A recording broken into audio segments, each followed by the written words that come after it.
1947 to 59 GMC Firewall. It all started as a sketch, an idea.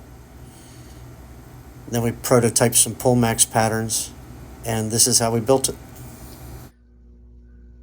Here are the patterns laid out in order. The first one we're going to put in is the GMC. And then the GMC goes into this cutout, and we will do the two outside details. Then that pattern gets taken off and we put this one on and we do all the lower details. After that, these get taken off and a set of dies to put the banjo strings in are used. I've already got the patterns cut out and they're already center punched for all of the elevator bolts that we need. So I'm going to drill them out and get our first pattern on and get started. So I have the tracer punch. I'm in the 3.5 millimeter position. The stroke is all the way down and I'm just touching the material. I've centered this pretty good. That way I can count my turns down to apply the same amount of pressure in each part of the form, and then I can wind it out evenly. That way all the parts are made evenly. Here the key is consistency. You want to keep nice even tracks along the edge of the panel. You want to wind your pressure evenly every so many passes and just slowly stretch it into the panel. As I wind in and wind out my pressure, I count them and keep track. That way I know each one of the features or letters is all the same.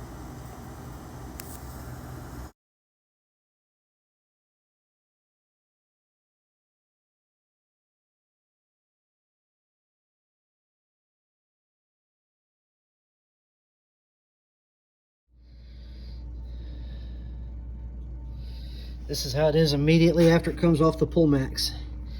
And we'll planish this out to where it's nice and flat and it looks like a stamping. These things were done on presses. Factory parts like this were done on presses that huge amounts of tonnage in order to be able to stamp them out.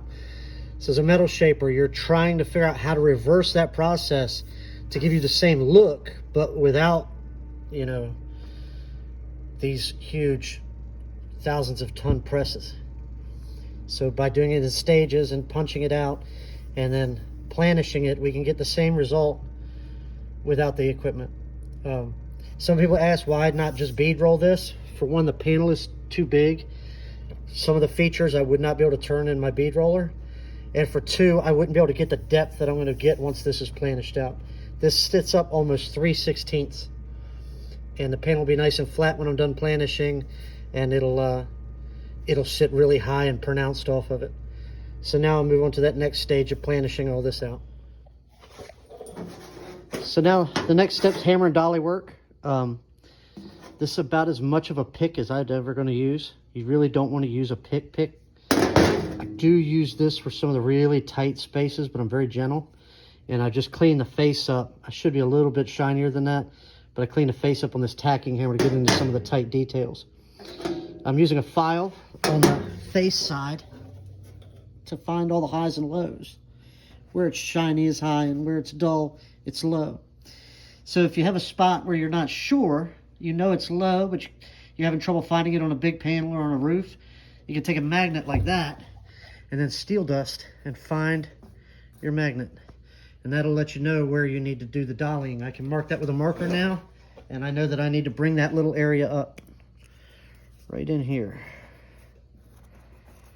I need to bring that up.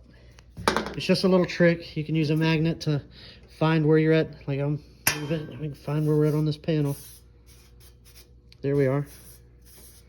We're right there.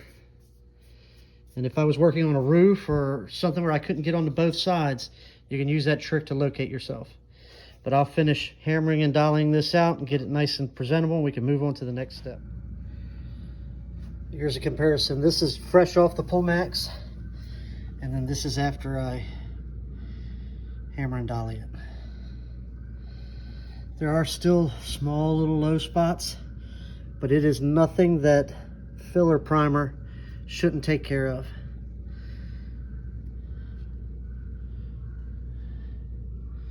I think that looks good. I think that looks real good. Now this one is ready to move to the next step. I'm going to clean up and get my other parts ready before I go do that, but this one is ready to go.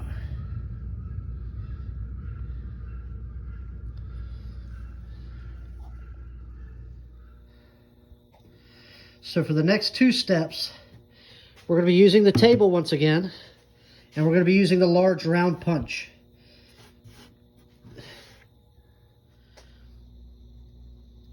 Here's the fixture for the next step. It has a relief so that the letters can sit up, and then these get pressed down. You can see the marks left by the Pullmax tooling. We'll planish and sand those out.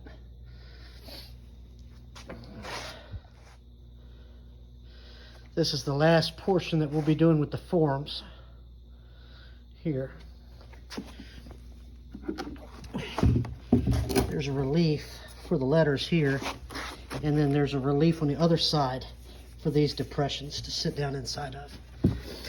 And the reason for that is it allows this to be wider, because if we didn't, it would only be about an inch, and this might move. So it allows our form to be stiffer and more rigid, which just makes everything punch so much better. But we'll get these depressions done, and then the last thing to do will be we have to planish it, and then we'll do the banjo strings. But that's the last set of forms.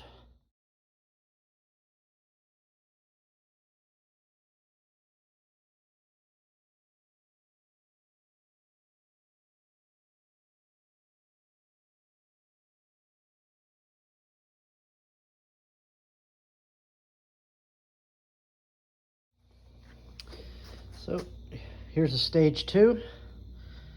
Stage 1 is putting the GMC in, stage 2 is putting those in, and here's stage 3. The stage 3 would be fine. We could just planish that out and use that as a firewall, and it'd be great. But it's also cool to add the banjo strings. And all of these get banjo strings. But I figured it would be cool to show them side by side. So stage 2 and a stage 3. Then we'll planish it and we'll get the rest of it knocked out. These are the banjo string dies. They're the final set of dies. This is the final fixture, and that is the results, upside down.